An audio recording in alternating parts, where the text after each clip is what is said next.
Welcome in, Monday edition Oxford Exxon Podcast. Chase Parham, Neal, McCready, Clark Ford studio here. We'll give some final thoughts on Ole Miss 33, Vanderbilt 7, Saturday from Baltimore Stadium, and it is Texas A&M week. The Aggies and the Rebels, 11 a.m.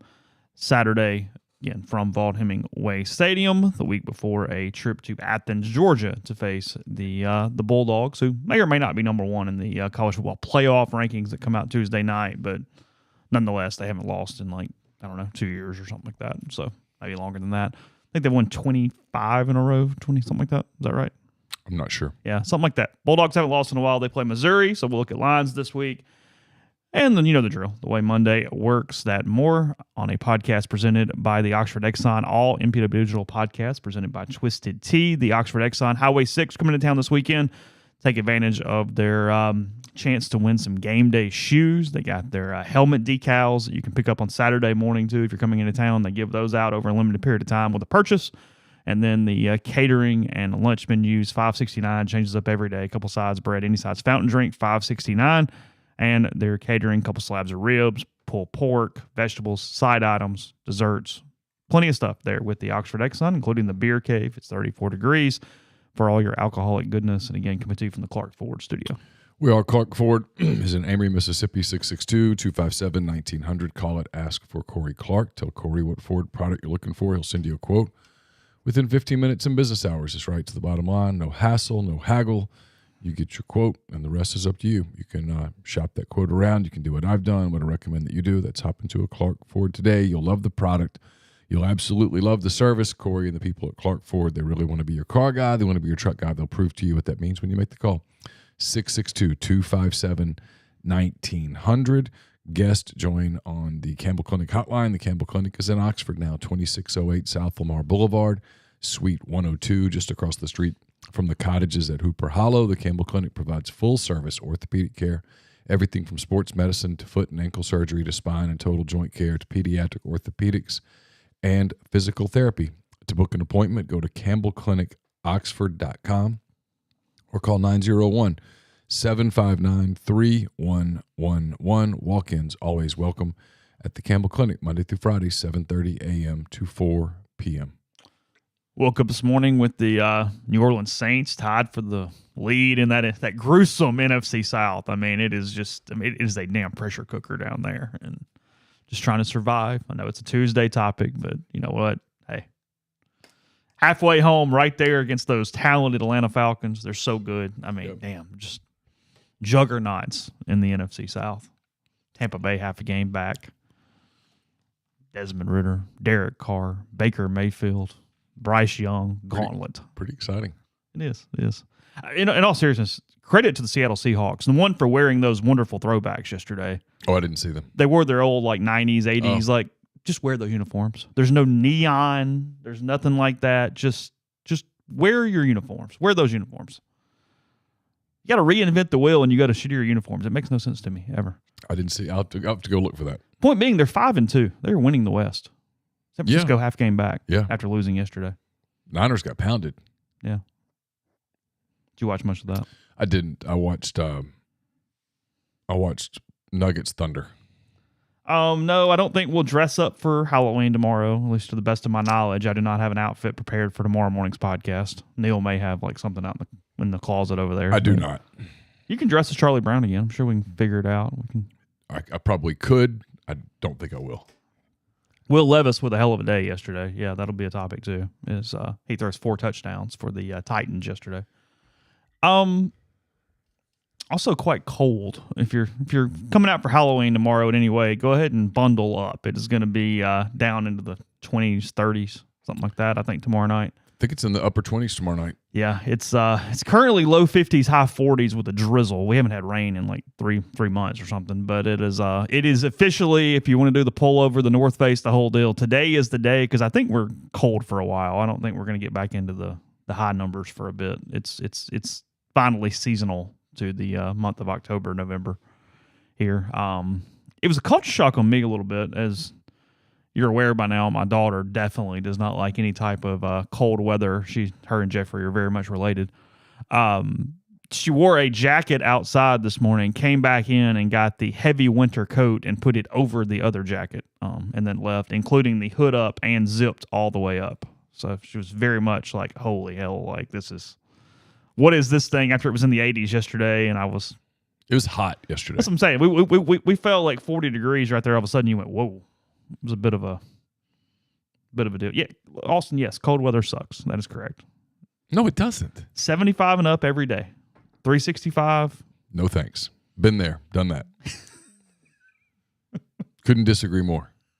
Seasons are good. Yeah, you were not built for Spanish Fort. That was ridiculous. I mean, that was not your climate. No, I mean, the beach is, everybody we go, you live close to the beach. I'm like, no, you don't. You're 45 minutes from the beach. How often do you get in the car and just drive 45 minutes? Not very often. And the beach is not fun if you just go sit at the beach and then you got to go back to your car and drive 45 more minutes. Oh, that's true too. The beach is fun. That's a good point. The part of the beach is the fact that you're not really doing anything else. You're just there to relax, and you're just walking across the street or either straight up to your condo or house or whatever, and then you get that great post-beach shower and beer and move on with your day. Of course. Now, if you can have that every day, 365, I'm in. 100%. Okay. But just living in the heat and the humidity, no thanks. You bought a lot of candy. You got trick-or-treaters tomorrow?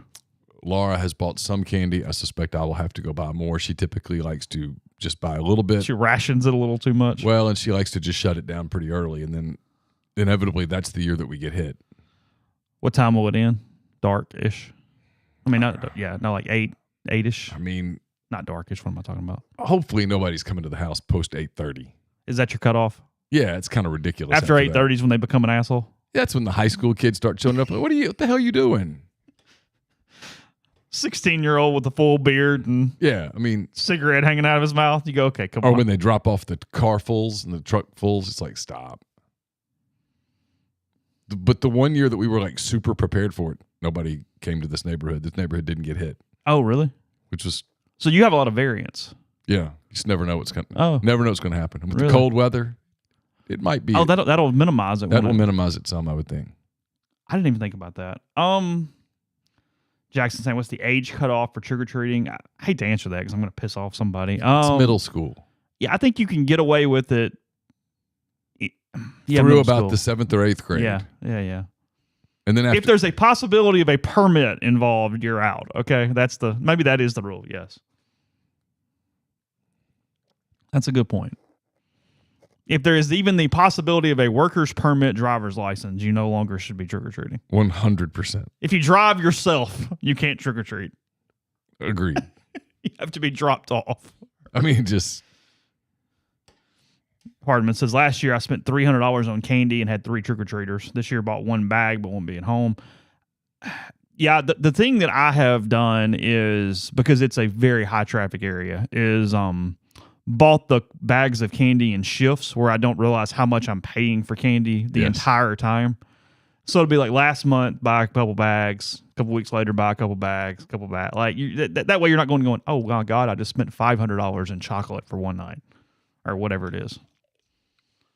And then the other thing is you don't want to be known as the house that has the bad candy, but you also don't want to buy nothing but good candy where that's what you're trying to avoid grabbing in the kitchen over the course of like 4 weeks. Oh, absolutely. You know what I mean? So like, if I've got just a bunch of Starburst and Twizzlers over there, I'm never going to touch it. It is not a problem. Whereas if I just buy a bag of 500 Reese's, that's a different level of willpower involved at that point than if you just got a bunch of sugar chewy stuff. It's like we had done really well, and one of the kids in the neighborhood got into our bag of, it was Snickers, Milky Way, Twix, and 3 Musketeers, I thought. And no, sorry, they didn't get into that bag. They got into a bag that had Jolly Ranchers, Starburst, and Twizzlers in it. And I'm like, hold on a minute. Why? They're all sitting there. How was that the one that you grabbed at that point? It kind of baffled me a little bit. I needed an explanation. I guess I don't even know what candy we have, which is probably a good sign. It shows you that I'm, from a willpower standpoint, I've hit the point where I don't even think about it. Yeah. Avery says, do I not like Starburst? No, I like Starburst fine, but I'm going to grab the chocolate if it is an option versus the Starburst. I'm fine with the Starburst. I don't eat Jolly Ranchers at all. I don't mind Twizzlers, but I'm never going to go grab I like Jolly one. Ranchers. The only thing about Jolly Ranchers is like they'll get stuck in your teeth in an annoying sort of way. The Jolly Ranchers? Yeah. Yeah. See, Butterfinger is my thing for that. Gets stuck in your teeth. I love the taste. Yeah. I will not eat them because they get stuck in your teeth to such a level that I just get pissed off. Will not do it. At all. Mm-mm.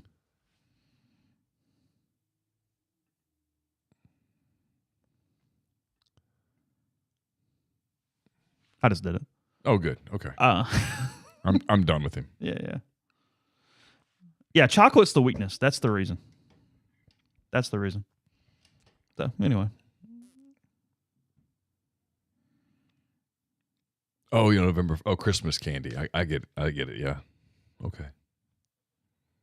There's a lot of people that already have their Christmas decorations up. There's a lot of Christmas ads already happening. I mean, lots of them. Christmas ads. I don't know whether it was the basketball game I was watching yesterday or what it was, but I heard a lot of Christmas stuff in the background. Clearly shifting to holiday sales. Well, it appears that we're skipping. I mean, not like I know it's not a huge decorating season, but we're kind of skipping Thanksgiving. Like as soon as Halloween ends, it's Christmas. Yeah. We don't really do Thanksgiving like the fall. It's just, hey, Christmas decorations, trees up. It's true. Like I had a friend who she put her tree up like 3 or 4 days ago already. Wow. I mean, I can't make fun. Laura mentioned, she's like, what time is the Ole Miss game Saturday? The whole attic get down thing. And I was like, 11. I know where that's going. I was like, I know where that's going. Yeah, I was like, I know where that's headed. Because she didn't say, where would I find that game? It was, what time is that game? That was one of those leading questions. Yeah, the internet does the freeze-dried Skittles thing. I haven't tried that. I know a lot of people talk about that. That and freezing the fruit roll-ups? They put them on stuff. I hadn't seen that. Yeah. The only even semi thing that I freeze is grapes because they make almost like a hard candy. All right, so Carson got for his birthday the creamy. Have you seen this? What is it? You make like you can make like ice creams, gelato, all that sort of stuff. You make the thing and then you put it in the freezer and then you. So it's an ice cream machine. Kinda, but it goes like makes it really healthy. Okay. It's pretty wild. Is it a machine? Yeah, it's like it's like a machine. You freeze it and you put the thing in the back on the machine and do the spin thing. Yeah, it does the spin thing. So you make homemade stuff. Yeah. It's pretty cool. I used to have one, and I think in a move, I don't know where it is anymore. But yeah, it would make you set the different settings, and it was ice cream or gelato or sorbet or sherbet, like what? Not sherbet, but whatever your. Yeah, it's pretty cool. Frozen Nutter bars are good. Okay.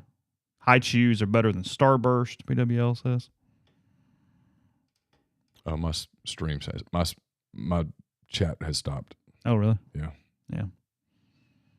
I have, and this is a kid thing. I've found out that I like Halloween a lot more as time has gone on, as with kids and stuff, like than before. Like Halloween has moved way up my rankings now. I mean, it's number 2 behind Christmas, and it's fun. It's fun. Yeah. I mean, it's only one day, so it's not like a season, but yeah. No, I get it. The Egg Bowl's ruined Thanksgiving. Let's be real. It has. Totally ruined it. You really want to play that game on Saturday. Absolutely. Because now it's like, we're going to do Thanksgiving on Friday. I'm like, no. Thanksgiving's on Thursday. We don't do it on Friday. So when you do it on Friday, it's like, why are we doing this? I may mention this on the podcast. I know it's A&M week, I promise. It's my one thing with, the holidays this year with the kids' school calendar is they don't get out until a couple days before Christmas, and they're out until January 8th this year. And that back week after January, it's like, well, it's not Christmas season anymore. They're just sort of off. Like nothing's going on. Like that's like some of the worst time of the year. Whereas I like those few days before Christmas, like that whole like seasonal thing, like get the hot chocolate out and you're just hanging out and the movies are on and stuff. And that's a really tight window with the kids out this year because of the way the calendar works. They're out like December 21st until January 8th or something like that. So, yeah, not Neal, because I understand what he means because we're working and it's different. But in general, whether you want the Egg Bowl on Thursday or Saturday depends on what your family traditions are and whether you like your family. Because if you're pissed off that you're missing something on Thursday, then, okay, you like everybody, you really want to do that holiday. If it's, oh, wow, the Egg Bowl's Thursday, I don't have to go to the in-laws. I don't have to do that. Wow, that's great. Hey, I got a game. Yeah. Then you're all in on Thursday. It is 100% a barometer to whatever you are feeling or thinking at that point, barring about your holiday season. I mean, look, some of you might already be in Disney World. If Ole Miss goes 9-3, they're probably in the Citrus Bowl. You can just go to the game on the 1st and stay for Disney for a few days before the kids have to go back to school. Have we figured out where they're going at 10-2? Is it cotton? It's cotton or orange, I think.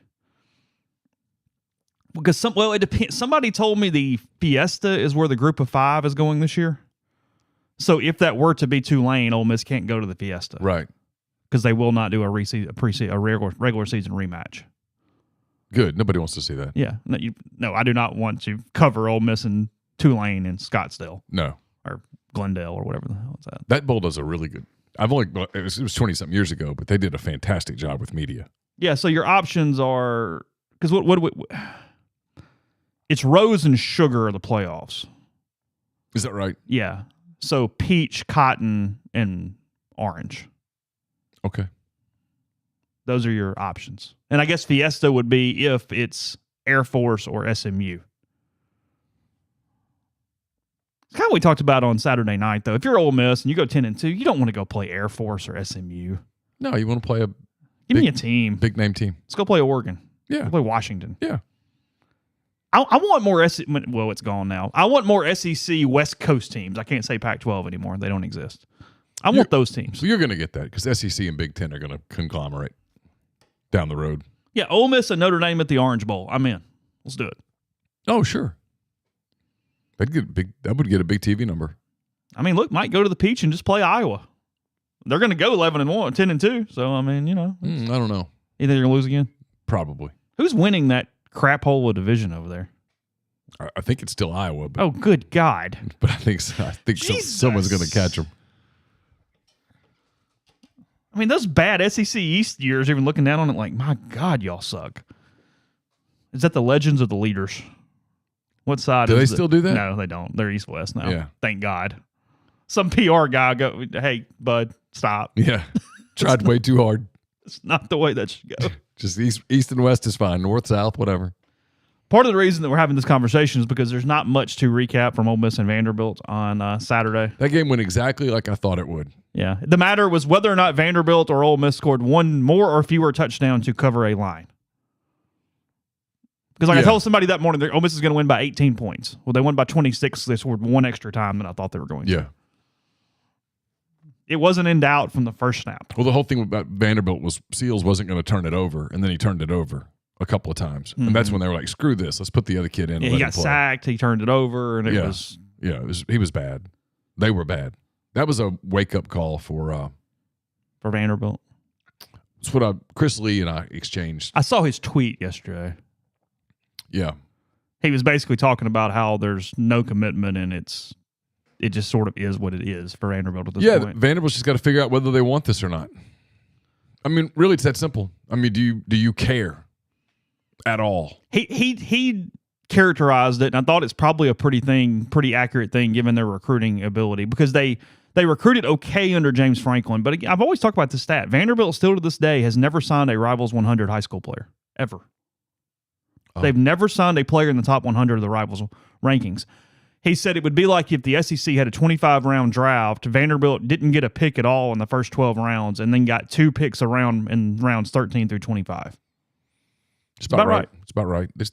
You don't have access to the top 150 players. They're just not talented. Yeah, the under was the safest bet, Grind. I agree. Vanderbilt just wasn't going to score enough to push that over. It was that deal. I told Chris this. where a week before I'd seen two of the worst teams in the SEC play each other in person, and both of those teams were immensely more talented than Vanderbilt, who I saw a week later in person. Yeah. Not even close. No, they have no NIL. They're definitely putting money into the stadium. They're doing some of those type of things to act like they care, but the things that actually win football games, they are not doing anything. So they're doing that thing where, and a lot of teams are doing this. Vanderbilt's not alone. A lot of schools are doing this thing about NIL. I don't like it. It's not that they don't like the players getting paid. They don't like there not being any regulations. Mm-hmm. And so they're doing this thing where they're like, okay, well, regulations are coming. The Congress is going to regulate it. It's going to be a federal regulation, blah, blah, blah. I'm not so sure I believe that. But even if you do believe that, in the interim, you have to decide, okay, but that's down the road. This is now. Do I want to participate now? Do I want to do this now? Because if the answer is, well, no, well, then stop bitching when you lose. And administratively, they have no NIL, and then they also have not relaxed academic requirements again. They essentially let James Franklin sort of go do what he could do. And they got better. He won a lot. He recruited better. They were talented. They were not a bad team. Oh, no, not at all. They won 9 games 2 years in a row. No, they were legitimately and then as soon good. as James Franklin left, it would be like Alabama. As soon as Saban leaves, go, no, we're not comfortable with that. Never mind, we're back in charge. Let's go back how we used to do it. No. Right. Sorry. And if you do that, you'll fall off. I know you won, but sorry. Peace out. By the way, we're going to get to lines in a minute. Did you see the Iowa Northwestern under? Under? I can only imagine. It's like 34, 35? The lowest in modern football history. Okay. 29.5. Jeez. 29.5. That almost begs you to take the over. But you want to guarantee it? I mean, no. Would you put $1,000 on that? Oh, God, no. God, no. How many special teams touchdowns am I getting? Is the defense scoring? 29.5. Lowest ever. Wow. Because it was 32 last week and it cashed. Yeah. Because it was 12-10? Yeah. See? 12-10. Good example. Another touchdown and it still goes under 29.5. Yeah, even if the punt return counts. Still good. Wow. Ticket. So we'll get into some lines and Texas A&M the rest of today's show. But first, you're ready to elevate your college football game day experience. Check out Twisted Tea, your go-to game day beverage for college football fans. Twisted Tea is unlike any hard beverage you've had before. It's made of real brewed tea and packs flavorful punch, 5% alcohol, no carbonation, delivering the perfect balance of taste and refreshment that goes down smooth for every game day occasion. Don't settle for the usual. Twisted Tea turns up any occasion, especially when you're cheering for your favorite team, whether you're tailgating in the stadium parking lot, watching in a bar, or hosting friends at home. Twisted Tea is there to elevate your experiences that complement your love for college football and your passion for creating unforgettable moments. So let's toast to unforgettable game day experiences. Twisted Tea, the drink that fuels fun and celebrates your love for college football. Keep it twisted. I'll have a post-game column on Saturday after the Texas A&M game. It will be brought to you by Whitney McNutt of Tommy Morgan Incorporated Realtors. If you're searching for residential or commercial properties in Oxford or Tupelo, contact Whitney McNutt for amazing professional service and support. Contact Whitney at tmhomes.com or 662-567-2573. Are you retiring soon? How long should you wait to take Social Security? What accounts should you pull from first? Are you already retired? Should you consider Roth conversions? These are just some of the questions that can only be answered with a personalized retirement income plan. Andrew Seago with Seago Wealth Management specializes in helping folks just like you come up with their retirement game plan. Whether you meet at his office in Collierville or prefer Zoom from anywhere, schedule a free discovery meeting and see what they can do for you. It's rebelsretire.com. Stress out about the Rebels, but not your money at rebelsretire.com. We'll have the hand raise guys on Thursday. It's brought to you by Comer Heating and Air, Southern Air Conditioning and Heating. Different names, same great people, products, and services. If you live in Oxford, Tupelo, or the surrounding area, call Comer 662-801-1777. If you live in Hernando, Memphis, or the surrounding area, call Southern 662-429-4429. A-Stock is a Nashville-based online retail company with the power to provide customers the power to name their price. All items start at just $1. That's right. Every item starts at just $1, no matter what the retail value may be. So shop now at astock.bid. That's ASTOCK.BID, or download their app. Name your price on thousands of items from big name retailers. They've got multiple locations around Nashville, also Memphis, some in Indiana, and more coming soon that offer local pickups, so don't miss out. If you're coming up this weekend, stop by the College Corner. Their new location is right off of Sisk Avenue. It's in the Oxford Commons. More than 4,000 square feet of the best Rebel gear. Plenty of parking available. They'll have you in and out, ready for the Grove in no time. It's collegecornerstore.com. They also have 2 locations in the Jackson area. And if you're getting ready for the weekend, for Halloween, all that stuff, Game Changer patches are the only 2-patch system available in the market to stop hangovers before they start. The warm-up patch is used before or while you drink. The overtime patch used after you've been drinking to recover while you sleep. The all-natural ingredients will keep you in the game, ready for your next play. Go to GameChangerPatch.com, promo code RebelGrove20 at checkout for 20% off your purchase. Podcast is brought to you by Prime Shrimp, primeshrimp.com. 7 different flavors available for you. Everything from the New Orleans-style barbecue and the signature to the full meals in a bag. They got the French Quarter Alfredo. They got the garlic herb butter. There's a lemon cracked pepper. So many different options, and we're letting you try them all. Get 5 pouches or more. Give you 25% off with code RG at primeshrimp.com. They also have 2-pound bags of individually frozen shrimp, a lot like what's at the grocery store, except a higher quality shrimp from the New Orleans-based company. So again, that's code RG at primeshrimp.com. Rebels and Aggies, 11 o'clock Saturday, Vaught Hemingway Stadium. Texas A&M coming off a 30-17 sleepy win over South Carolina Saturday morning. In that one, I played okay. Carolina's not good. Scored early. I give A&M credit. They got behind and kind of plotted it out. Didn't let it get complicated there. But they were asleep a little early, and some of the first quarter tweets were ridiculous. People like, oh, look, I'm like, guys, they've played 8 minutes. Just give it a second. And sure enough. They didn't cover, though. I might have gone over for the week. I don't know that I won a game. You went 2-5. Oh, wow. Really? Yep. That was a win. Yep. So if I'd bet 100 on every game, I'd only lost 330. That'd been a hell of a win because I thought it'd be way worse than that. It's been hard this year. It has. I actually did good this week in everything except my picks with Siski, where I psyched myself out week after week. Why are you in your head? I don't know. Because it actually has something on it, sort of. Not even that. I just overthink it. Probably because I know he knows so much football and I don't. And so I'm overthinking stuff. Caroline is picking better than any of us. Quit thinking. She's dominating. That's my point. Yeah. She went 5-2. And I don't like her chances of naming head coaches or quarterbacks inside this league. God, no. Lane Kiffin, Sam Pittman. That's all I got. That's all she'd have. Is it all she have? Oh, yeah. She couldn't tell you Nick Saban? Come on. Maybe? Jimbo? No. No? No. Not even get into like a Heupel or a Stoops or something like that. I'll text her right now and say, who's the coach at Alabama? Yeah, see what she says. Could she name Musselman? Yeah. Okay. Because his wife is a Coyote. Oh, okay. There. Well, that's not fair. Okay. Yeah, I'm curious what you say. Yes, Ole Miss men's basketball does have their exhibition tonight. That is against Tusculum. Again, if we're not pronouncing that correctly, just let me know. I have no idea. 7 o'clock at the Pavilion for that one. It is admission to the game is free, so you can just head on in. 7 o'clock exhibition game there against Tusculum. And then Ole Miss women, they played their exhibition against Russ College yesterday. They won 91-44 against Russ in their only exhibition. Both teams open November 6th. That is in a week. On Monday, the women play Queens and the men play Alabama A&M, I believe, is the opener for Chris Beard from the regular season standpoint. So, just quick. Alabama State.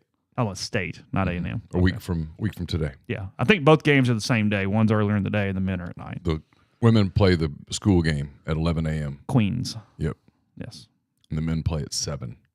Okay. Which is better than 8. You're going to have a long day. Not as good as 6. Yeah. Yeah, it's going to be a long day today, long day next Monday. Yeah. Crossover season has occurred. So A&M, look.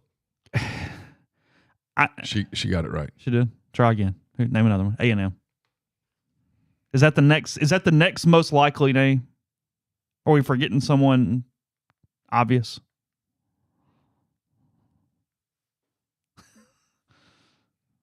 She's cussing you in her head right now, by the way. Like, what are we doing? She goes, that one was easy. Oh, wow. Yeah. Okay, then Air Force, Caroline. No, Let's we're not go. going there. Okay, she had no idea on Texas A&M. Okay. Yeah, look, they clearly have talent. They clearly are a train wreck of a program at times. Which about A&M? Yeah. Okay. They have not shown a lot of program toughness at all. Mm-mm. They just haven't. They haven't a lot of organization. I mean, we make all of our jokes and we talk about them in the preseason and we do all these things and they end up looking exactly like that every single freaking time. I mean, what are they, 5-3? Yeah. They're 5-3. They're going to have to upset someone to not go 7-5. Yes. They either LSU or Ole Miss. Yep, one of the two. Just, I do expect it to be a 4-quarter game. It's going to be a close game. I don't expect some blowout in this in either direction. Ole Miss has, and I know it doesn't matter, but what's weird about this is even when they've been far better, Ole Miss has played A&M pretty well. Mm-hmm. For whatever reason, that is one that they have. That they're 5-5 since they entered the SEC, but A&M's 5 wins were the 2 Johnny Manziel games where he just pulled it out twice. I mean, Ole Miss played well in Freeze's years, and it just kind of worked out for A&M there late.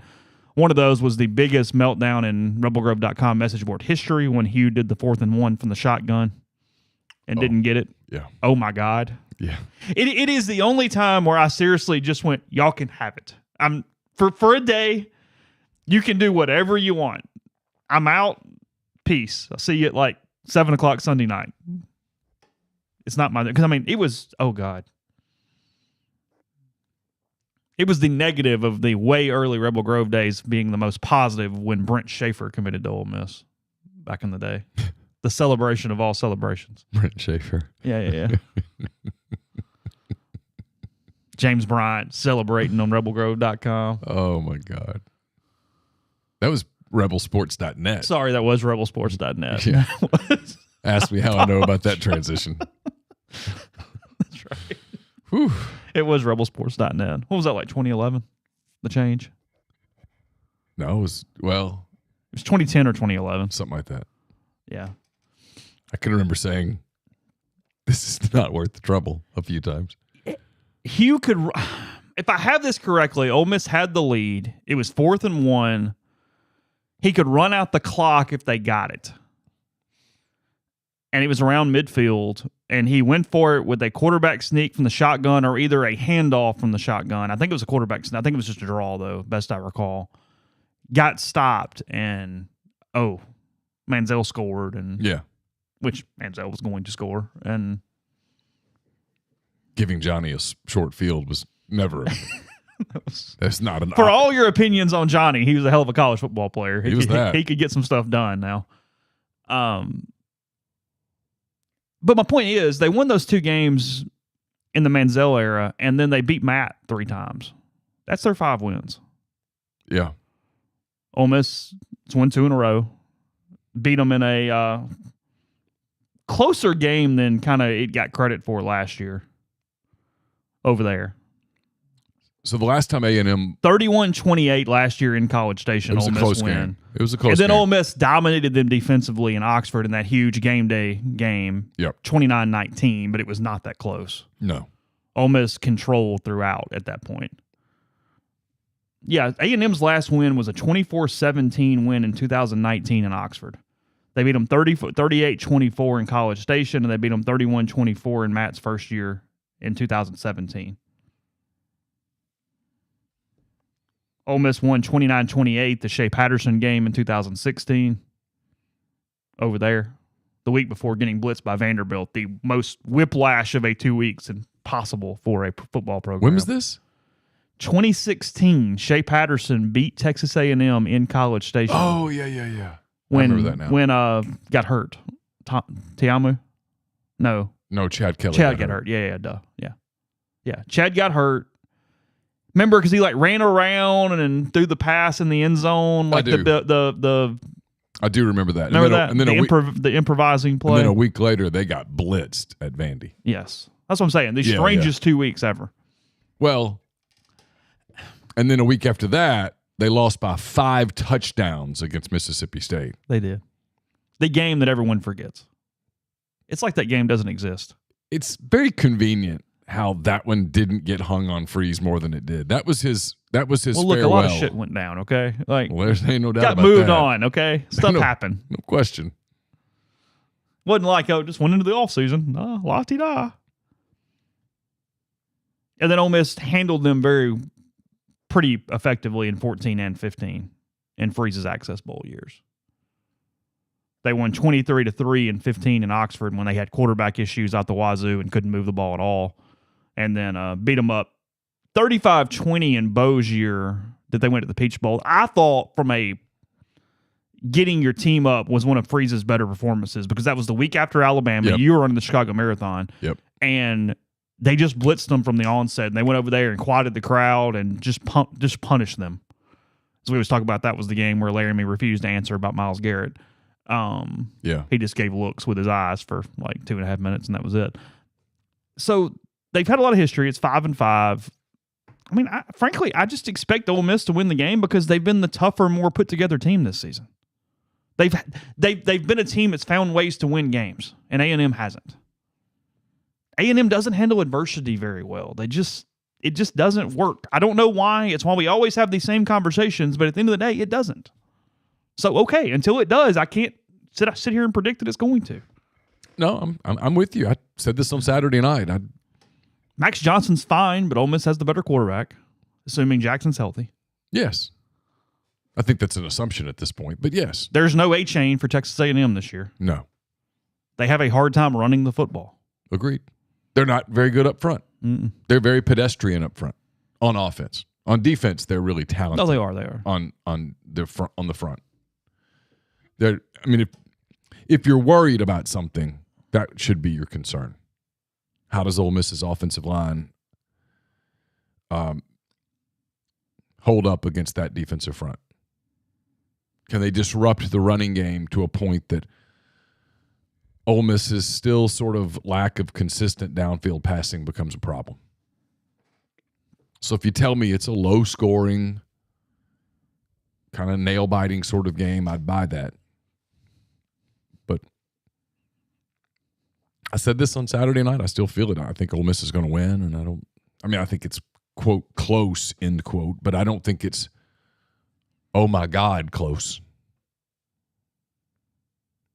I think it's one of the reasons I'm struggling with some of the drama of these 2 weeks. I know they're big 2 weeks, but in my mind, I'm like... You feel like the odds are very good this week and very bad next week, so we're just playing games. Yeah, in my mind, I kind of think Ole Miss wins 7 to 10 points this week and loses 14 to 17 next week. And it's like, okay, and at the end of that, we're like, yeah, it's kind of what I thought, and I know that's not exciting. A good point from the standpoint of, I'm going to give you the scores and I need all these thoughts. You go, hey, Ole Miss beat Texas A&M 31-20. Okay. Yeah. Hey, Georgia won 41-30. Okay. I would actually go, that was a pretty good performance on Ole Miss's part. Okay, yeah. If you told me the first number in that score was 41, I'm like, oh, shit. You think a competitive Ole Miss game in Athens is like 23-17 kind of thing? Oh, I think you got low scoring, rock fight. Yeah, I think you have to turn it into a rock fight. Carson Beck can't be on. Mm-hmm. You're not competing at that point. Yeah, let's not get the racehorses out and see what happens. No, not to be critical or whatever. I mean, I suspect Lane would tell you that. I mean, if they get their offense going where they're scoring a lot of points, you can't keep up. They're so good defensively. They're too good defensively for you to go, okay, well, here's what we're going to do tonight. We're going to score 37 points. Mm-hmm. Well, you're probably not. Now, can you get them out of their game a little bit and get it into a 23-20 sort of thing where you have a shot? Sure.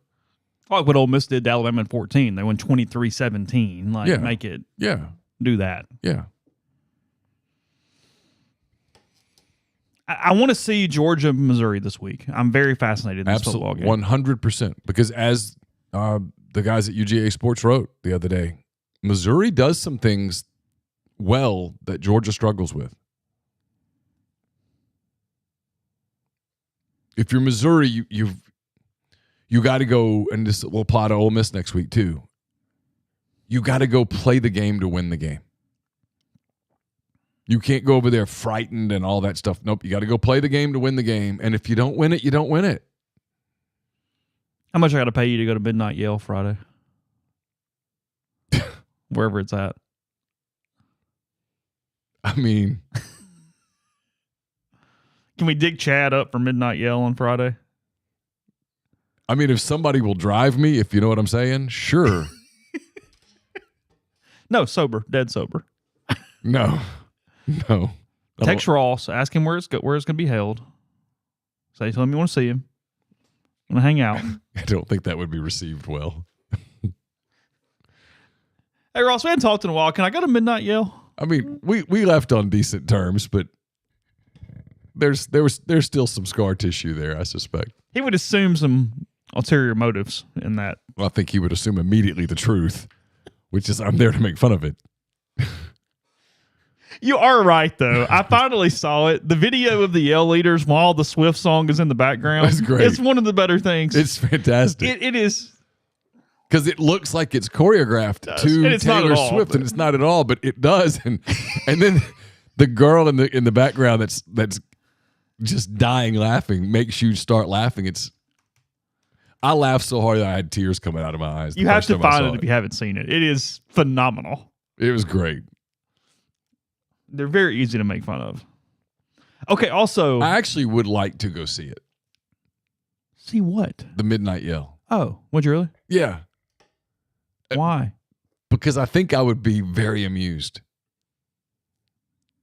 I would hate myself the next morning when I had to get Mitchell up. says they typically do it in Memphis. Oh, I've seen. No, I don't want to see it that bad. You don't want to go to Memphis? No. And do it? No. Can we get Jeffrey to go film it? Times MUS home or away on Friday night? I was literally thinking, I wonder what MUS's schedule is.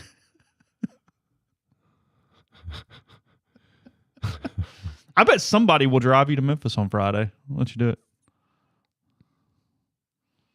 Go to the Rendezvous. I actually like the Rendezvous. I do too. Yeah. No, I haven't. I'm being serious. Yeah. I like the Rendezvous. Calm down. It's fine. It was positive. Is it where all the tourists go? Sure. But it's fine. Give me some ribs and a sausage and cheese plate, and I'm more than content. Yeah, it's happy. Perfectly good. You know how there are times on the internet, I didn't tell you this. You didn't see this probably, because I know you don't follow all this stuff on Twitter. Are there times on the internet where we get the exact response necessary to realize how dumb the internet is? We got one of those on Saturday night. Okay. Ole Miss, there was no animosity toward Vanderbilt, but they're playing, having fun on Twitter, as the social media accounts do. Picture of Dart and Judkins hugging, give the final score at the bottom, with the tagline, "The SEC's greatest annual rivalry comes to a close." Making a joke, obviously. Okay. That they would love to keep playing Vanderbilt. Yes. The number of replies in this thread that thought they were serious, holy hell. We have the Egg Bowl, guys. What are you talking about? LSU. It's like, no. Easy, killer. The one thing that What the hell? The one thing that I've learned the most in this job, and I think you know exactly where I'm going, is the number of people that operate in this world with zero sense of humor. There is no, everything is serious. Those people exist. There is no nuance. There's no subtlety. There is no humor. There's no lightheartedness. Everything is very serious, very regimented, and that is how they function. I can't even imagine. Clearly, when you read that, you know Ole Miss is David Vano Jr., I'm sorry, what in all caps? This over the Egg Bowl in all caps? Seriously in all caps? Poor David. I don't want to have a beer with David. No. I don't want to have a beer with David. No.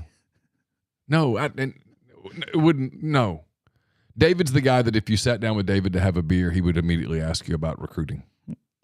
Right away. We would talk a lot of Cam Franklin. You would be looking for exits immediately. You'd be texting, "Hey, I need an emergency." No sarcasm. That's exactly right. There's no sarcasm. They don't do sarcasm. God, they'd struggle in our family get-togethers. Our family get-togethers are so sarcastic that even I get sick of them. A little uncomfortable. Eventually. Just after a while, it's like, okay, enough. Can we just punching each other at this point? Can we just go? Can we have a serious moment for a second? No. I stumbled on it and read through it and went, oh. Yeah. That's where you guys are. I mean, the moment I did see that tweet, I knew immediately they were being silly. It was fine. Sure. Whatever. Ole Miss would like to play Vanderbilt every year. They'd sign up for that. It's been a running joke all year. We can't lose our rival. No. I mean...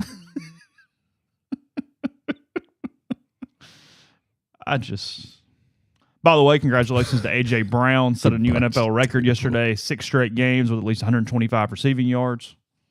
He's a quality wide receiver. He's having one of those seasons, like where you start getting mentioned in the MVP conversation.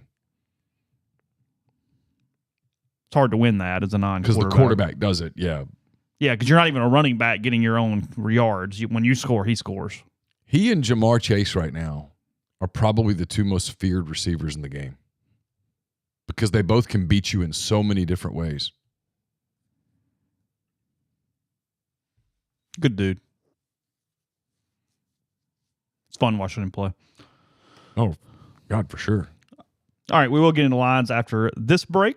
First, podcast brought to you by G&M Pharmacy, 662-236-2222. They deliver locally in the Oxford area, and they offer medicine. For your prescriptions the same time each month, they take care of you with that. They also will transfer your medications. One phone call, they take care of the rest. That's G&M in Oxford or Tyson Drugs in Holly Springs. They're in, with Tyson Drugs, 662-236-2222. That thread. We're also brought to you by Pinnacle. Pinnacle is based in Jackson, Mississippi. They've got clients in multiple states, advisors in multiple states. They provide detailed, specialized investment management, financial planning, retirement planning for individuals and businesses, and much, much more. It's mypinwealth.com, MYPINN wealth.com. We're brought to you by John Edwards of Regency Travel Incorporated in Memphis. He's part of Virtuoso. It's a worldwide network of travel partners that allows John to supply his clients with added values, unique benefits, simply not available to other travelers.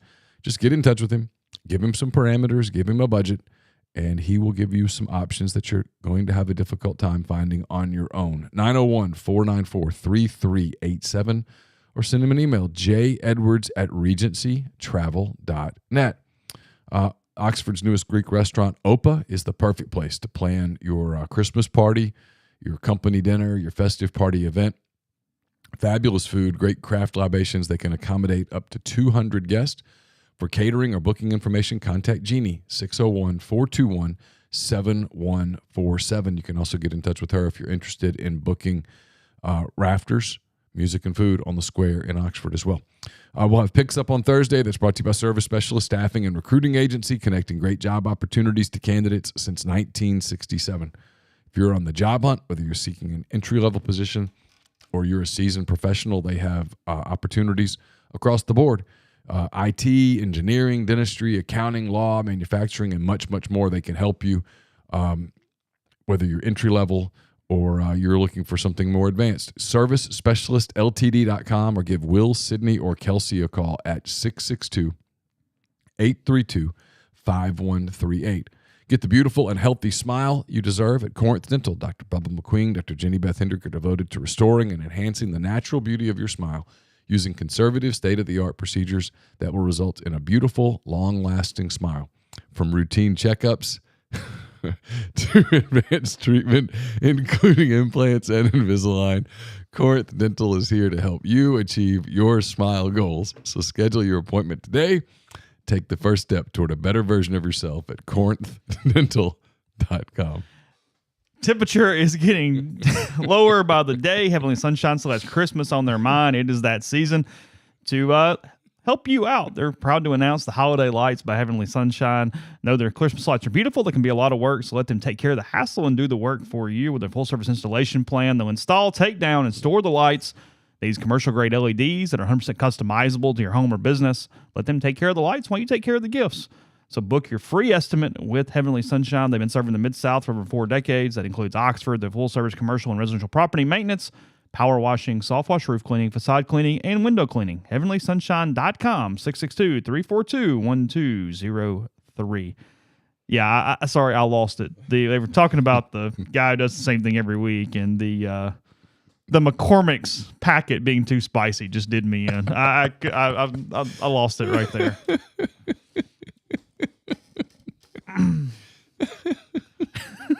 He hates juice. Like I need a shirt with that on. Like, yeah. David hates juice. Football's supposed to be serious. Can't have the stupid dog out there grabbing the tea. He actually has gotten better and better each week at getting the tea. He is getting better. Much better. First week, he kind of fumbled the tea a little bit. Had an issue one day because they had changed the color of the tea. That threw him off. Yeah. Yeah. Don't. Yeah. Well, he was looking for something specific.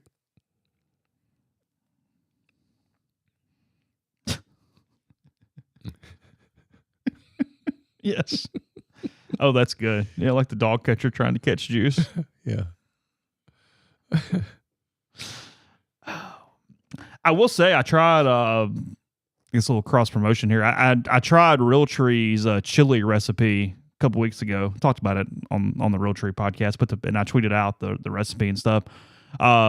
I think I'm tweaking it a little, but I think it's becoming the go-to because I'll need that tomorrow for the Halloween stuff and people and whatnot. And It's got ranch beans in it instead of the other ones, and let that supply kind of the tomato to it. Okay. Which the recipe calls for venison because obviously it's game meat stuff, but you could probably use ground beef, couldn't you? Yeah, I'd probably add a little more seasoning in some different ways, but yeah, 100%. But if you want to check that out, realtree.com, it's a really, really good chili recipe there. It's pretty quick. I think you throw it in the pot for about 3 hours, and okay, it's not one of those that needs all day to do whatever. All right, let's get into some picks. Tuesday, Northern Illinois, Central Michigan, Halloween night, 6 o'clock. Ooh. No. Just no. No, man, I'll turn on the World Series. Buffalo and Toledo. No. 1-1 World Series, by the way. No. Yeah, Game 3 is tonight. Yes. Wednesday, Ball State, Bowling Green, Kent State, Akron. We're full in action at this point. Okay. But you said that's fine because you know what you're getting into. Yes. Okay. It's the Sun Belt game on the Tuesday that's the problem. Irritates me. Yeah. TCU, Texas Tech, Thursday night. Oh, it's 6 o'clock. That's a good game. It is a 3.5-point favorite for the Red Raiders at home in Lubbock against the Horned Frogs. Okay. Duke is a 6.5-point favorite against Wake Forest on Thursday night. Okay. They need to get going. He needs to get going. He needs a win. He needs this one. He needs his agent to pull something off. Hey, there's some job openings. Let's look around a little bit. South Alabama and Troy play Thursday night. Yeah. Kind of the McCready and Siskey South Bowl. Alabama got hammered on Saturday. Louisiana Lafayette. Really? Yeah, popped in Mobile. That's weird. It was a weird outcome. Troy is a 6.5-point favorite at home against South Alabama. The rivalry might keep it close, but Troy's playing better football right now. Okay. What is Troy's record? 6-2, I think. Oh, really? Yeah. Okay. John's done a really good job. Friday, Boston College, Syracuse, Colorado State, Wyoming. Colorado State coming off that pretty bad loss to Air Force. And you go into Wyoming, you better bring a lunch bucket with you. Air Force is good. Now, their strength of schedule is like 130. That's the one where when they get into the Access Bowl, if they're the team, you go, oh, no. Yeah, and then they lose by 20-something or whatever. Just if the other team cares. It's why I'm hoping that when we do the 12-team playoff, they don't have the Tajay Spears playmaker that Tulane had to get in with SC last year. And they're well coached. And yeah, sure. Do a lot of things. And you got to prepare for that thing, but you've got a month to do it, not a week. Well, but again, when we get to the playoff thing, I don't want Cinderella to get an automatic invitation. Nope. I want to see the big teams play. There's two things I dread Cinderella's not invited to Neal's ball. There's two things I dread about the playoff. And everything else I look forward to.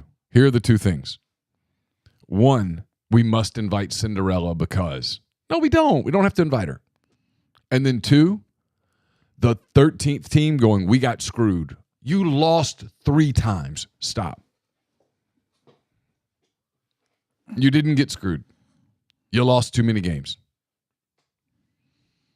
Yeah, a 3-loss team if they get in, great, but they have no argument. Right. That's my point. It's like the team that doesn't get in the bubble team in the NCAA tournament, and everybody just. It's why, again, you just case. take this exact season and move it to next year. We would be going, just beat A&M. That's it. Because you beat A&M and Mississippi State, you're in the playoff. Yes. It doesn't matter if Georgia beats you 72-0. You're in. Yeah. Yeah. No, you're one of 12. At 10-2, you would get in as 10, 11, or 12. Yeah. Yeah. You can have a road game at Oregon or whatever. Yeah. Okay, great. Yeah. Go play them. You're going to have your hands full, but sure. You're invited to the ball. You would have gotten exactly what you deserved. Yeah, you're in. You're in. People acknowledge that the 2 games you lost were at Alabama and at Georgia, but you did everything else. And then if you go beat Georgia, you get a bye or a home game. Yes. Washington comes to you or whomever. Yeah. Whatever. 100%. You would get what you deserved. Mm-hmm.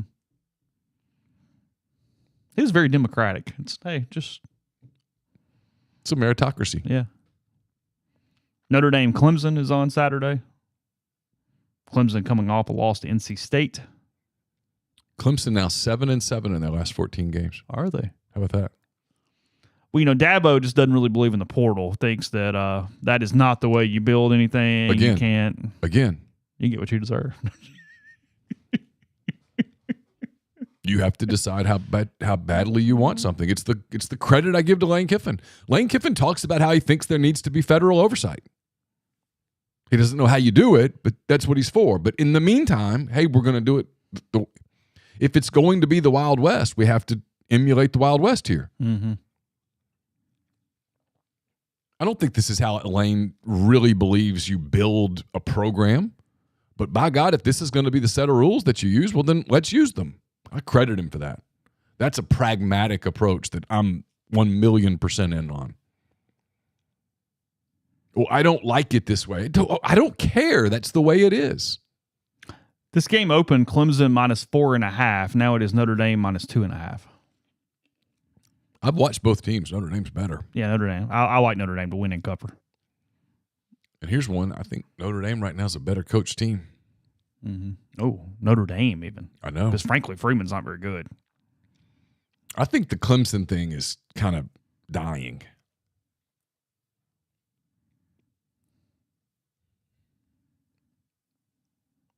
There was a time where it was, hey, is Dabo going to just stay at Clemson and be a power, or is he going to replace Nick Saban? That time has passed. And now it might be neither. Mm-hmm. Not replacing Saban. No. Unless they get turned down a bunch. Texas better strap up Saturday. Home game with K-State. Ooh. Is Ewers going to play? I don't know. The other kid played well against BYU. He did. Texas -4. Lot of respect to Kansas State in that line. I'm going to tell you this now.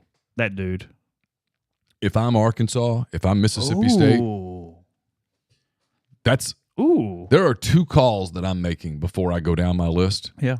One is the guy at Washington, DeBoer, and the other is Kleiman. Hey, do you want this job? Because if you want this job, we're hiring you. He has an identity. Dude, he's legit. I mean, say what you will. That guy's legit. Only person to win there, not named Bill Snyder. Gets the most out of his talent. You give that guy a budget? I don't know. His teams play with a tenacity. 11 a.m., Texas A&M, Ole Miss. It is down a point, opened at 4.5, now at 3.5. Over under 56.5. I like Ole Miss and lay. If I got to lay a small number, I'm in. Ole Miss -210 on a money line. What's the A&M money line? 155. Not a lot of value in that. No, I kind of like Ole Miss in the points. I mean, laying the points. That's all I got to lay is about 3. Yep. Yeah. And I'm going to sit here and wait on it and see if it goes down another half point. It gets me to 3. I wouldn't put the line in yet. Arkansas at Florida, 11 o'clock. I guess SEC Network on this one. No, this one's on ESPN2. Oh, okay. Connecticut, Tennessee's on SEC Network. I've got. Okay. I've got it here because I was setting up Neal's picks there this are morning. 4 SEC games at 11 o'clock. That's correct. Florida -6 at home against the Hogs. What am I missing? Why's the line this low? Because Florida still plays with its food. Like, they're not good. Like, they're fine. I get Arkansas's issue, but look. What's the money line here? Florida minus 300. What's the Arkansas money line? 190. Ooh, I'm missing something. It shows you Vegas doesn't like Florida, and Vegas thinks that Arkansas coming off an open date with a new offensive coordinator. And can turn it into just this low-scoring scrum, which Arkansas can do. Well, yeah, they're better on defense than they get credit for because they're so bad on offense. Arkansas lost a bunch of games, but they didn't get blown out in a bunch of games. No, they lost to LSU, Ole Miss, and Alabama. And Mississippi State. But I'm telling you, those three teams, they lost to those three teams on the road by 13 points. And then lost 7-3 to Mississippi State. Yeah. Held State to a touchdown. So, I think, look, Arkansas is not good. We are undervaluing them at the same time. Is that fair? I mean, apparently Vegas thinks that. I expected that line to be like 8.5, because I actually think I'm 9, taking 10. Arkansas here. Oh. Now, look, that means fade me and make your millions, but that is my take off the top of my head. Florida got the sobering reminder. And to Billy's credit, he said it.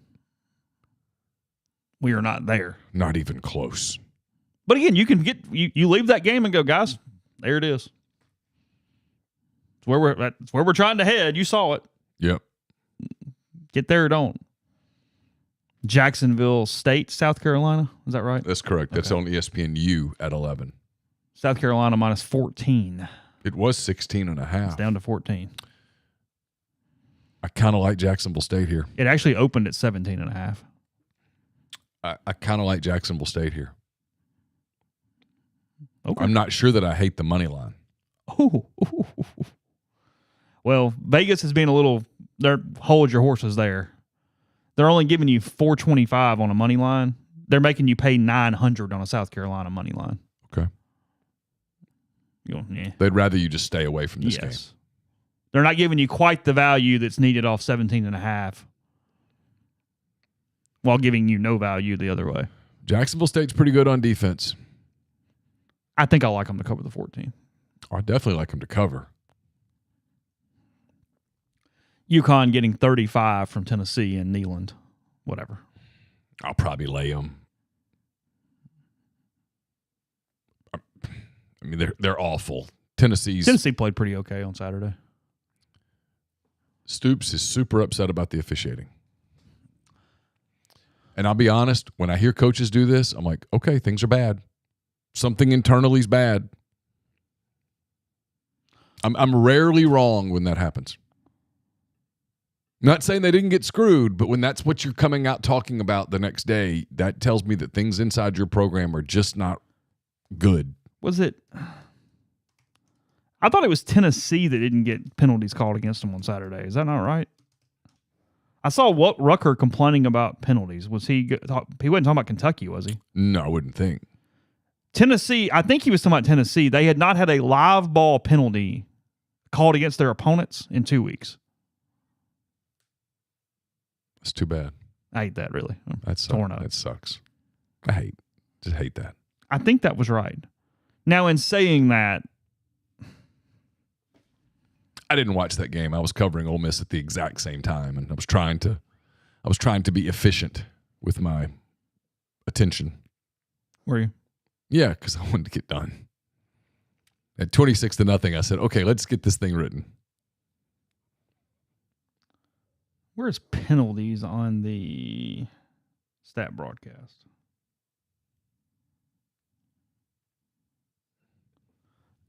Tennessee on Saturday night had 8 penalties for 55 yards. Kentucky had 4 penalties for 21 yards. Yeah. What are we complaining about? I don't know. He was upset about there was a call on a pass on a catch that got reviewed or something. He was upset about it. Okay. Mark, are you on the stream? What happened? What are we mad about? Here's the thing: you caught Tennessee on a night that they weren't completely dialed in. Yeah, I know Heupel was mad after Bama, and frankly, he had an argument. He did. Yeah. You know what you're getting when you go there. So you have to figure out a way to overcome it. Whether it be intentional or reputation, it is what it is. Yep. I think it's reputation. But at some point, Sure. it is what bothers me about it. It's not even whether it's intentional or not. I mean, obviously that would bother me if I knew it, but it's that it is a clear detriment and changes games, and yet we're just taught as a society to ignore it. Like, that's the thing that gets me is, oh, you're humans. Well, okay, but they're literally changing outcomes. Yeah. So fix it. But the point is, everybody watches, so why am I fixing it? And how do you fix it? Without just putting in so many replays that we... Yeah, I mean, to fix it, you have to go to the officials and go, I think you guys are calling the game in favor of Alabama because of reputation. Stop. You would need almost unlimited replays and be able to replay judgment calls. Yeah. To fix it, you would have to go, no. 72 was holding, damn it. Go check it. Right. And then if you start enforcing, hey, you guys have got to start calling this on these guys, well, now you're overcorrecting. It's hard to do. Yeah. Wisconsin, Indiana, by the way, credit to Indiana. Good effort on Saturday. Yeah, they did. +9 at home against the Badgers. That's what it is this week. Nebraska giving 3.5 and East Lansing against the Spartans on Saturday, 11 o'clock on that one. I like Nebraska to win that. I don't hate that. No. Ohio State minus 17.5 at Rutgers on Saturday. Rutgers can get rock fightish. Here's a line for you. Probably wouldn't touch that. Georgia Tech coming off their win against North Carolina on Saturday night. Yeah. By the way, Brent Key already has beaten 4 ranked teams in his first 12 games. What a weird year they've had. Crazy year. They've won every other week, by the way. Yeah. In Charlottesville on Saturday night, Mm-hmm. Virginia -2.5. And Virginia's playing better, too. They are. Yeah. That's a weird line. Well, Georgia Tech's kind of schizophrenic. Well, they're real schizophrenic. They've won some crazy games, and then they've lost to teams. Like, how'd they lose that game?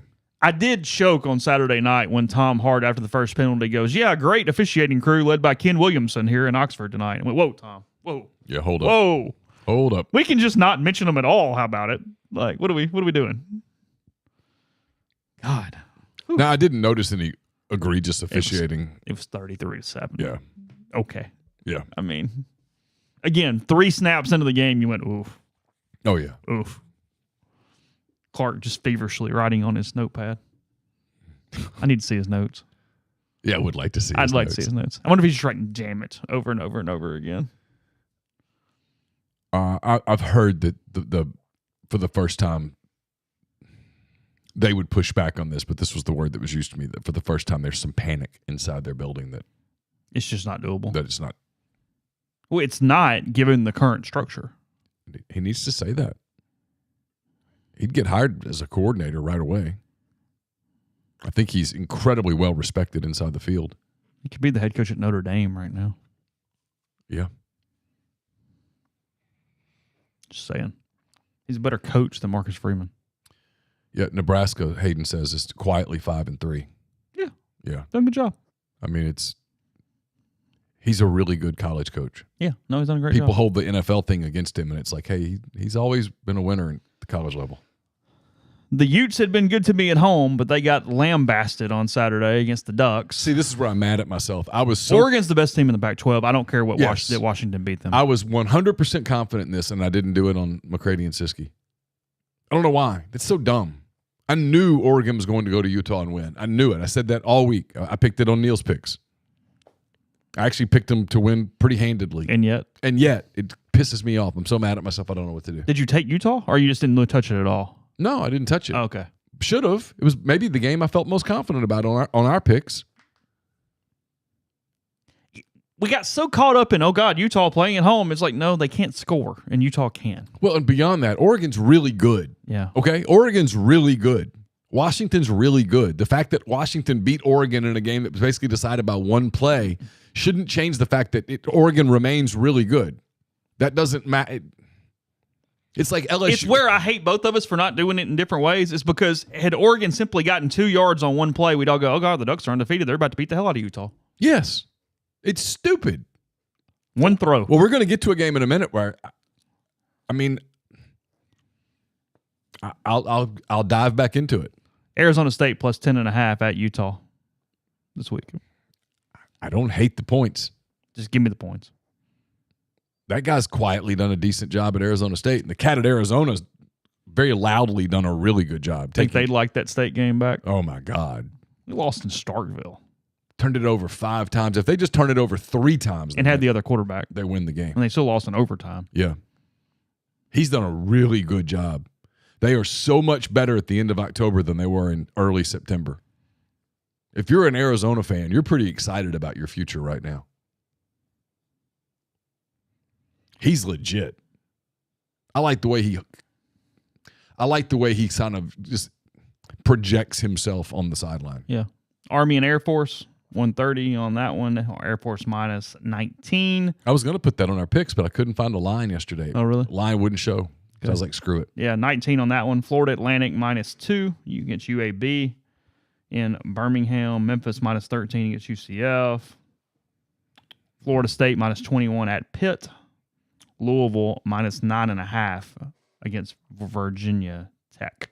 So continue in 1 second. First, Northeast Spark, NESPARC service people across rural communities. 2 packages, the Ignite, the 100 Mbps, or the Blaze, the 1 gig that powers the Clark Ford Studio. Your hometown team bringing you world-class broadband. That's NESpark.com. Phone service, parental controls, network security, and much more. So again, best internet in Lafayette County. That's 662-238-3159. Lane Kiffin will speak to us midday today. I'll have a what he said, what he meant this evening at some point. It's brought to you by myperfectfranchise.net. If you're a displaced corporate executive wanting to put your career in your own hands, if you're an experienced entrepreneur looking to diversify, Andy Ludicky can help. He owns multiple franchises and businesses. He uses his expertise to help others find their American dream through a very thorough and free consultation process. So call Andy, put your life and your career in your own hands. It's 100% free. You've got nothing to lose. Find your perfect franchise at myperfectfranchise.net or contact Andy at myperfectfranchise.net or 404-973-9901. Southern Traditions Farm is a 68-acre, 32-stall upscale equestrian training and boarding facility in Canton, Mississippi.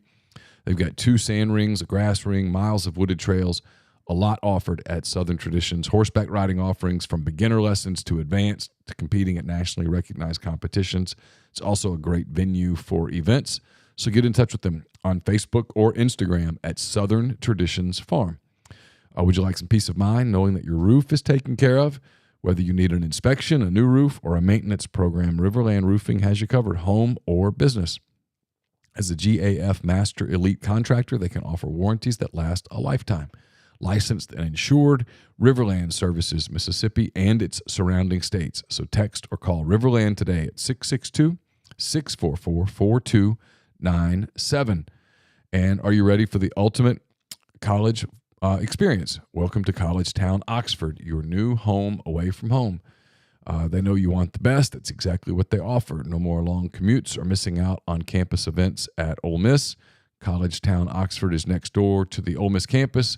They offer spacious 2, 3, 4, and 5 bedroom cottages, each with individual leases because they believe in flexibility and simplicity. Their incredible amenities will make you feel like you're living in a resort, whether it's a weekend binge-watching session or hosting the best game day parties. You'll do it in comfort and style. Cheering on the Rebels with your friends, the community is designed to give you the perfect blend of comfort and convenience. So don't break up the gang. Instead, grab your friends, pick out your favorite floor plan, reserve it today at collegetownoxford.com.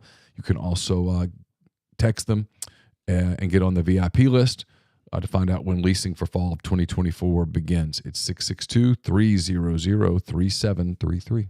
Podcast is brought to you by Johnston Creamery, johnstonecreamery.com. 3 great packages for you, feeding 10, 20, or 40, depending on what you need. You can pick up right there at Chicory Market. You can order online at johnstonecreamery.com. Just tell them the game you're ordering for. Texas A&M, obviously, coming up for the Saturday. It's 11 o'clock. And whether you're picking up on Friday or Saturday there, everything from their specialty trays, their cheesecake dips, their hummus, their cookies, brownies, tons of options. John Snow Creamery, let them take care of all of it for you. Again, that is johnsnowcreamery.com. Bedlam is Saturday. Oklahoma State getting 5.5 at home against the Sooners after the loss to the Jayhawks, 38-33 on Saturday. Couple thoughts there, I guess. One is the coach at Leipold doing a hell of a job. He's really good. And then Oklahoma State, they were awful early. Mm-hmm. They're pretty good of late. Good coach. He's really good. People like to do the personality thing on him, and a lot of the media don't like him because he, frankly, has political beliefs and has the audacity to express them. But he's good. He's done a really good job with that team. Houston and Baylor. Baylor minus 4.5. That's an interesting line. Oh, Bears favored in Waco. Georgia 16. Just opened at 20.5. It's a 16 now against Missouri. Zach Tyler in the live stream. Thanks for the super chat. Predictions on CFB playoff rankings Tuesday. Georgia, or probably Michigan 1. Georgia 2, Ohio State 3, Washington 4 would be my guess. Not Florida State. My guess is Washington. Okay. Florida State would be 5. I saw some analytical people on Twitter last night that sort of know the formula that think that Ohio State might be number 1. Oh.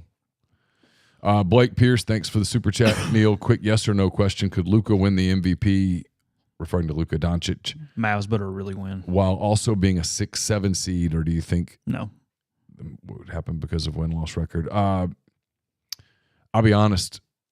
At 6-7, no, he would not win it because here's what I expect. I expect a media correction to what they did last year, and not that they did the wrong thing, but after the playoffs, a lot of people were like, I probably overthought that, should have given it to Nikola Jokic.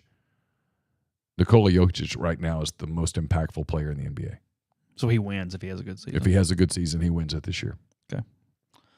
In that line, that over-under of 29.5, Iowa is giving 5.5 to Northwestern. So weird juxtaposition there. That's a large line considering only 29 total points are expected to be scored. Penn State, Maryland. Penn State, again, having to fight off Indiana on Saturday. They are giving 10.5 at College Park Saturday afternoon against the other Tagovailoa. I don't hate Penn State laying the points there. Oh, okay. Maryland's kind of falling off. Minnesota -3 against Burt and the Lion Eye on Saturday. PJ Fleck at home giving 3. No touch. No touch. No touch.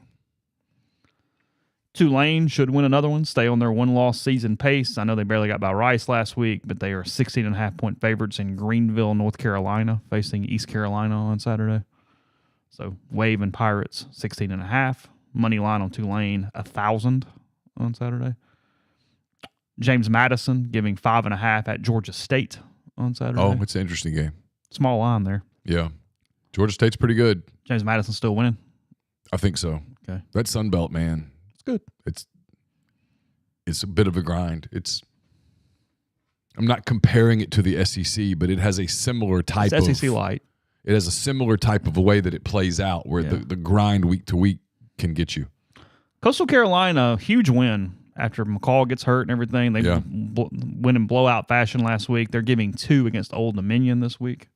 Okay. Old Dominion on the road, at home there. Auburn laying 12 against those Commodores in Nashville. I'm just laying them. I'm going to lay them. You watch Vanderbilt and went, I mean, unless Hugh does the quarterback rotation thingy. They played a pretty good game Saturday. They did. I watched a lot of that game. They had a pretty good plan. Supposedly, I don't know if this is true or not. I saw it on Twitter, and not everything you see on Twitter is true, but supposedly they knew Mississippi State's calls by the second quarter. That. Well, look, I have seen an Ole Miss coach basically put initials on a board, and that person gets the ball. Yeah. Houston Nutt just started throwing TS up there, and you know what? Tobias Singleton got that thing. God. I hadn't thought about Tobias in a while. I wonder where he's at. I hadn't thought about Houston in a while. Okay. Tobias and Joe Price, both coming out of Madison Central that season. So the question with State that's out there. Yeah. Look, I've said this in the whole league. I don't think I'm sourced any place worse than State. If it goes off the rails bad, if they lose at home to Kentucky Saturday, they lose to Ole Miss. I don't know who else they have. Southern Miss, I think. They do. Do they move off of Arnett?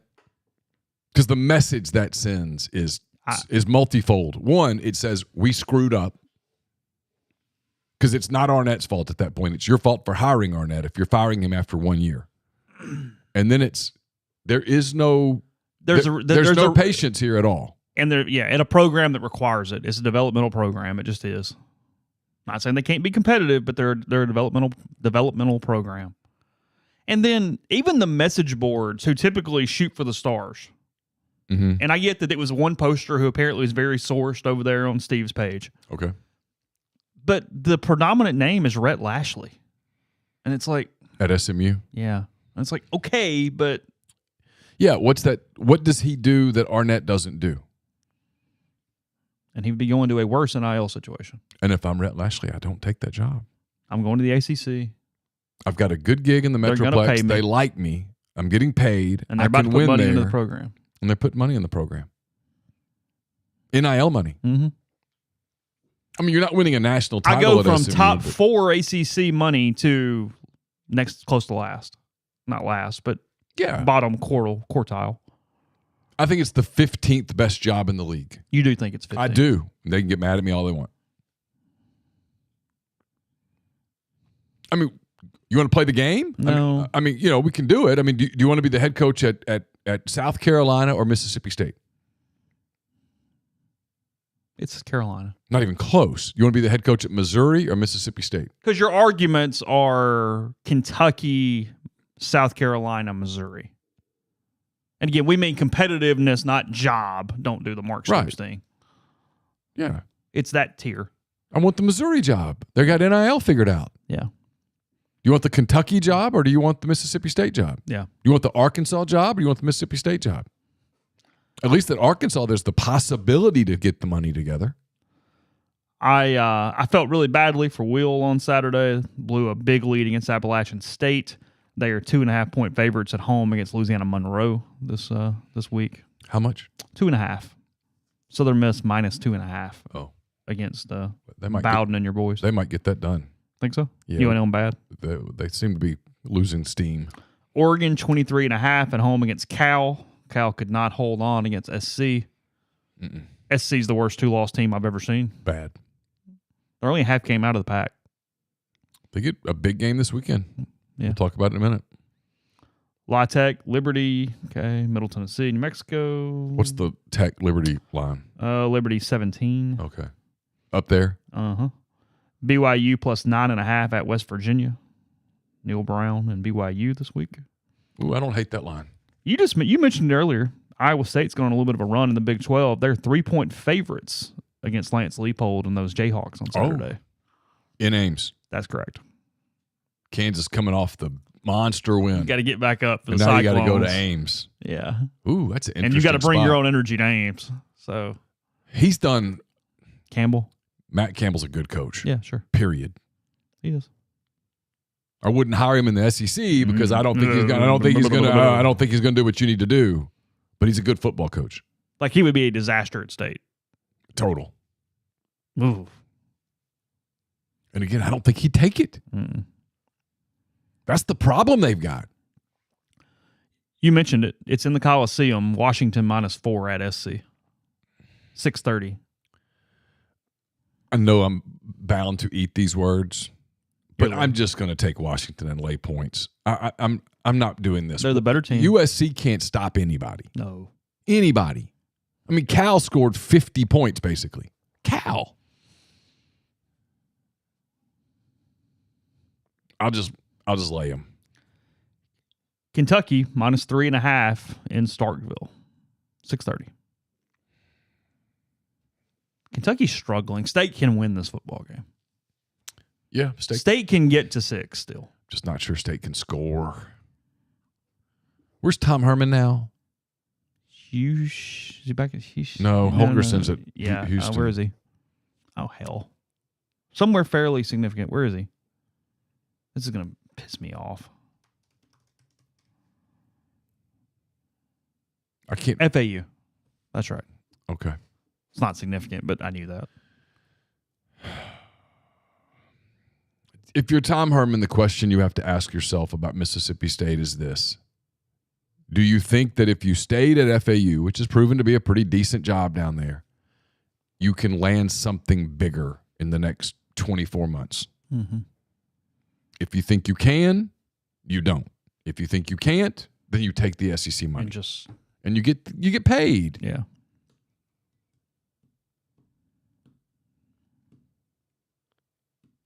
Yeah. I'm probably laying them because, like you said, State can't score. But Kentucky has issues. Now, Leary was good Saturday. He was. He's got to be consistent, but he was good Saturday. Yeah, he was. Now, they also expended a lot of energy against Tennessee. They circle that one. I'll probably take Kentucky here. I'll just go with the better team and be prepared to lose. They never win on the road against West teams. Mm-hmm. But Purdue plus 33 at Michigan, SMU minus 11.5 in Houston against Rice, and then Alabama minus 3.5 now against LSU. It opened yesterday at 4.5, now at 3.5. I kind of like LSU here. I do too. I think LSU wins the game. LSU's going to be able to score. And I don't know that Alabama can do the things that you can do to take advantage of. This has a chance to be a really good game. I get why CBS puts it at night. Mm-hmm. I heard some people kind of making fun of this earlier, like, no, I'd rather put Georgia. No, not me. You know what? Because if you're the guy, two names. If you're the guy sitting in Dubuque, right? You're in on this, and you like offense. Oh, she's going to score some. I mean, I'm excited about watching this game. Yeah, I'm too. I mean, we'll be done. I'm glad we're done. It will be done by 5:30. I'll turn this one on for sure. This is one I'm interested in. Yeah, absolutely. Miami minus 4 at NC State Saturday night. I kind of like the Wolfpack. I kind of like the Wolfpack. Another good coach.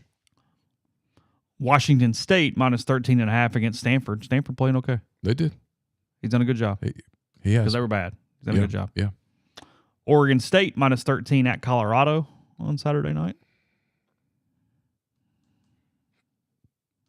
Oregon State coming off the loss to Arizona. That number's about right. That number's about right. I don't think the game's ever in doubt, but it's about right. Boise State, Fresno. Fresno minus 3 at home against Boise State. Kind of taking us back to our early 2000s group of 5 powerhouse game. Yeah. The dude was at Pat Hill at Fresno. Yeah. Any place, anytime guy. Yeah. Come to the Valley. Yeah. You've been there. Not a place you want to go back to. Not Fresno. Yeah. Boise, on the other hand, I like Boise a lot. And then UCLA closing out our night. It's at 9:30 Central Time. They are in Tucson to face those Wildcats. Oh. Better pack a lunch. Not a gimme, is it? No. Yeah, UCLA minus 2.5. I don't hate Arizona right there. Yeah. Vegas says I'm not giving you crap on any money line. 115 and 105. In other words, Vegas thinks this is a toss-up. 56.5 on an over-under. LSU, Alabama, by the way, 58.5 is your over-under in that one. Which for Bama, that's a big over-under.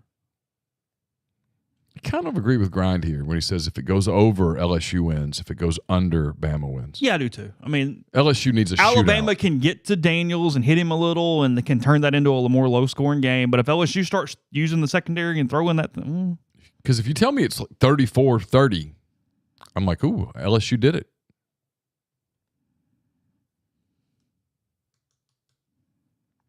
Yeah, I mean, if you're under a hypothetical where Ole Miss goes 11-1, you want LSU to win this football game because Bama can lose to LSU, lose to Georgia, and then be out with 3 losses. Yeah. Actually, you need them to lose here and then beat Georgia. Have 2 losses and just get in at 11-1 over a 2-loss Alabama team. Because you're coin flipping at that point. Yeah. It's your only route. Because 2 SEC teams, it's not happening. Yeah, I mean, that's what we're saying. It's just Yeah, I'm I realize I'm blowing an opportunity. I've got to see Ole Miss beat Georgia first. Yeah, no, I know. And then I'm all in. You'll play. Oh, that's all we'll do. Yeah. So. But until then, it just feels. I know. Silly. Yeah. So look, basketball tonight, 7:00. Ole Miss and Tusculum, I think is still how we're pronouncing this thing. Greene County, Tennessee is the home for whoever the hell that is. 7:00. Admissions free. Yeah, that's correct. Tonight. He's going to play everyone, so don't get caught up in a rotation in this game tonight or anything. What? Yeah, and then again, they play some SWAC Alabama team next Monday night. Alabama State. Sounds good. Great. They play Alabama State, and then they have a game on that Friday, I think. Okay. Yeah, they have a game the Friday night before they play football. Plays at Georgia. Okay. And the Tadpad game is the next Friday night. It's the next Friday before ULM. That is correct. Sam Houston State, the opponent for that. The other thing people are going to be asking about this morning, I guess by the time you hear this, it'll probably be out, but the TV time for Georgia. Ole Miss, Georgia. I anticipate, I could be wrong, no one's told me this, I anticipate CBS is going to exercise their 6-day window. Yeah, I do too. So we'll see. If not, it'll be out later today. Lane Kiffin at noon, and we'll talk to you again tomorrow.